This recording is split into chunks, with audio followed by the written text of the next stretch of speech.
and that we were to show that love by loving one another. I had forgotten.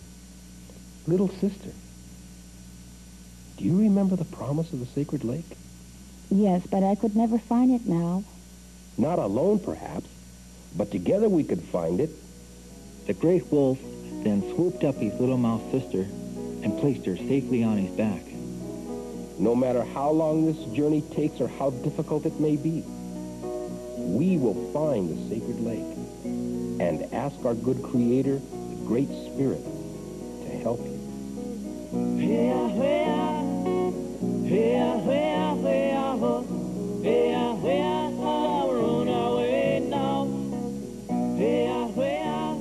They decided to travel north towards the snow-capped mountains because Wolf had remembered hearing that the Good Red Road ran north and south. So, he figured, if the Good Red Road came from the north, and if they went that way, they would surely find the sacred lake. On the third day of their journey, as they were resting by a clear stream, they were awakened by 3 noisy otters sliding down the bank into the water.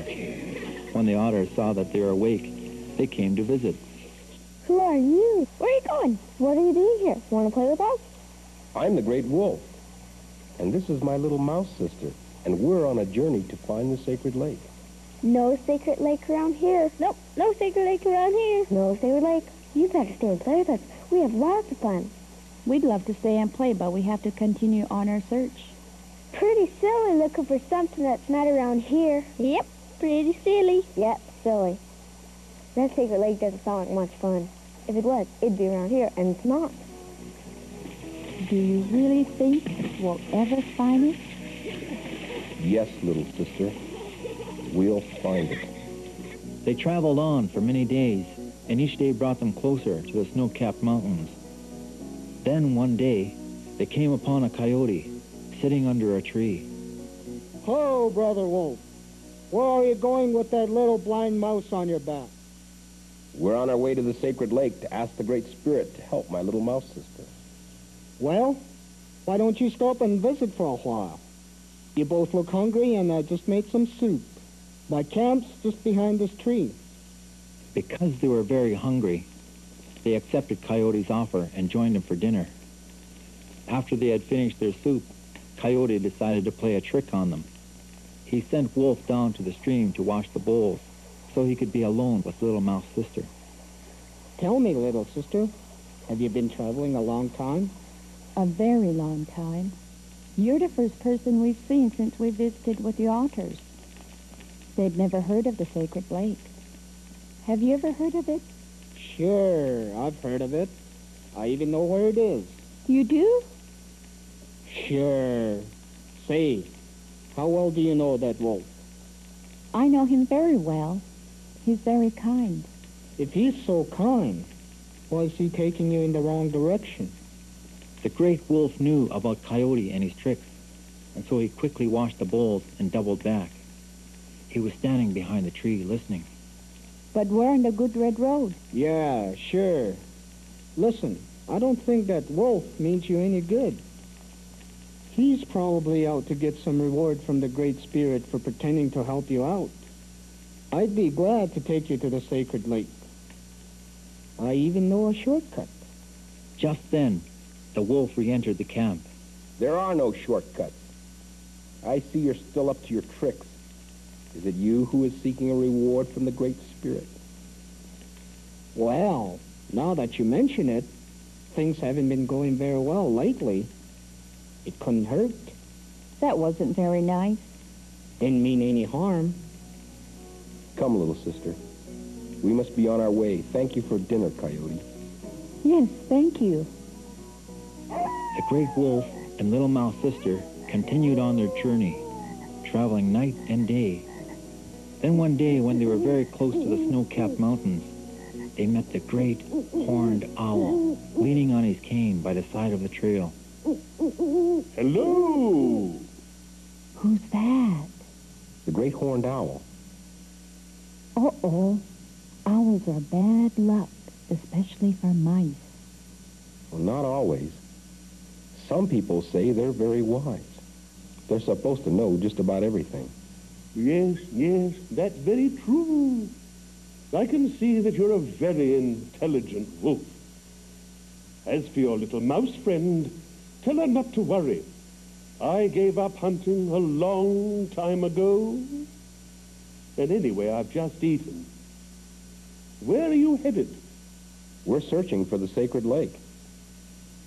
Sacred Lake? Sacred Lake? If you're talking about that big pond some folks call Sacred Lake, it's just up the mountain, there a ways. Have you seen it? Of course I've seen it. Do you think I'm blind? I've flown over it 1,000 times. It isn't anything special. Why in the world would you want to go there? We've been following the good red road on our way to the sacred lake to ask the Great Spirit to help my little mouse sister. You see, she is blind. Well, of course she is. Good red road, eh? My boy, I haven't heard anybody talk like that for ages. Where have you been? This is the scientific age. What your little friend there needs is a transplant. No, thanks. We already did that. We'll be on our way now. Well, if you're going up there to look for some great spirit, you're going to be mighty disappointed. Why, I've been over that lake 1,000 times, and I've never seen a great spirit. And I know just about everything. I read books. The great wolf and little mouse sister thanked the great horned owl for his advice and continued on their way. Several days later, when it seemed like they could hardly go another step, they came over a little crest on the mountainside, and as they looked down below, the great wolf saw the most beautiful lake he had ever seen. My beloved sister, we've come to the end of our journey. If you could only see this beautiful lake. But I can see it. In my heart. I think I'd like to walk the rest of the way. So she took hold of the great wolf's tail, and they walked to the edge of the sacred lake. The great wolf reached into his pouch and took out tobacco to make his offering. First, to Father Sky, in honor of the Great Spirit and all of the old people that had gone on into the spirit world. Then to the west, from where comes thunder and lightning, and asked those powers to help his sister. He then turned to the north, from where comes the white snow, and called the powers of that direction to help her. Then to the east, from where comes the red sunrise, and called upon the powers of the new mornings. Then to the south, from where new life comes, and called upon those powers. And finally, he offered his tobacco to Mother Earth, that brings forth and sustains all life, and he asked them all to help his sister. Then he leaned down and kissed the little mouse sister goodbye. I've done all that I can, little sister. The rest you must do yourself. Remember that the good Creator speaks to each one of us in his own time and place. Thank you, Great Wolf Brother. Thank you, beloved sister, for your generous gift. If you need me, just call, and I'll come back. Then the great wolf bounded